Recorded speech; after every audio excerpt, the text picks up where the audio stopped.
c'est Roxane. Bienvenue pour ce 4e jour du Inktober 2017. Aujourd'hui, on va faire un petit voyage sous-marin.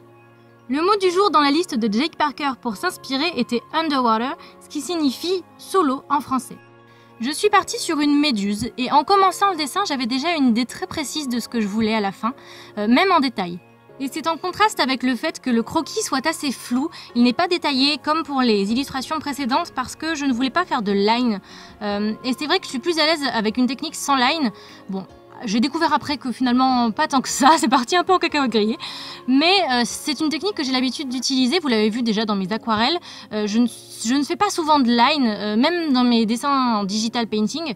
Même si bon, depuis le début du Inktober, je ne fais que ça. Mais justement, depuis le début du Inktober, j'apprends beaucoup et justement, je m'entraîne à faire le line. Et là, je suis partie sur quelque chose que j'ai plus l'habitude de faire en termes de process. J'aime bien cette façon de faire la colo parce que ouais, ça offre une liberté, puis même on a l'impression que wow, balance la peinture et puis tu vois ce que ça donne. Youhou! Après, faire sa colo comme ça implique parfois le fait que la peinture ne fasse pas toujours ce qu'on veut.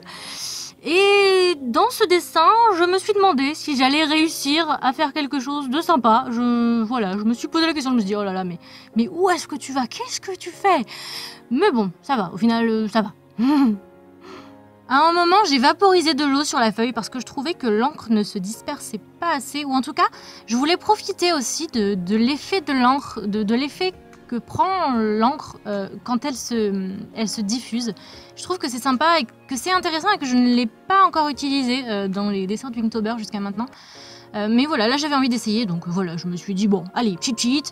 Après j'ai mis du sel aussi pour pouvoir faire comme quand je fais des aquarelles, quoique je ne l'ai pas encore montré sur la chaîne. Mais quand on met du sel sur un médium liquide comme ça, le sel absorbe la peinture et on a comme une tache plus claire autour du grain de sel. Et quand on l'enlève, ça fait un effet sympa. Ah si, autant pour moi, je crois que vous l'aviez déjà vu cette petite technique, mais très rapidement, enfin c'est toujours rapidement puisque les speed paints sont très rapides, mais dans une vidéo que j'avais faite l'année dernière et c'était Daenerys et Drogon de Game of Thrones et dans le fond j'avais utilisé la même technique, donc vous pouvez déjà la voir sur de l'aquarelle aussi sur ma chaîne. Enfin, après avoir salé mon dessin, il a fallu que je nettoie bien ma table parce qu'il y en avait partout. Après, l'avantage de cette technique, c'est que si vous mangez pendant que vous peignez, vous pouvez utiliser le sel de deux manières différentes. Voilà, ça a deux utilités en une. C'est cool. Enfin bon, je n'avais jamais trop dessiné de méduse avant, mais en prenant mes références, je me suis rendu compte que c'était super agréable à dessiner. Moi qui adore laisser aller montrer, les tentacules, c'est vraiment du fiou. Enfin, on laisse vraiment aller son poignet, quoi. Et donc si vous voulez partir en freestyle, je vous conseille de dessiner des méduses, c'est super rigolo. Donc, après avoir défini un peu mieux mon personnage, en repassant sur les traits, en définissant un petit peu mieux les contours, je suis passée aux détails, au fond, et j'ai fait des petites bulles blanches avec un crayon blanc que j'ai ensuite repassé avec le gel pen blanc pour intensifier un peu plus le contraste avec le fond.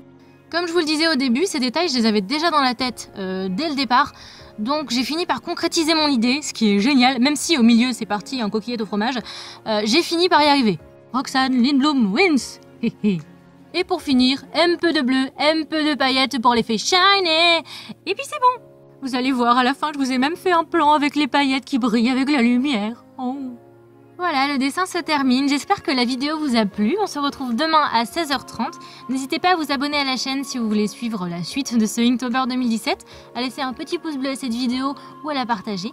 Moi, je vous dis à demain.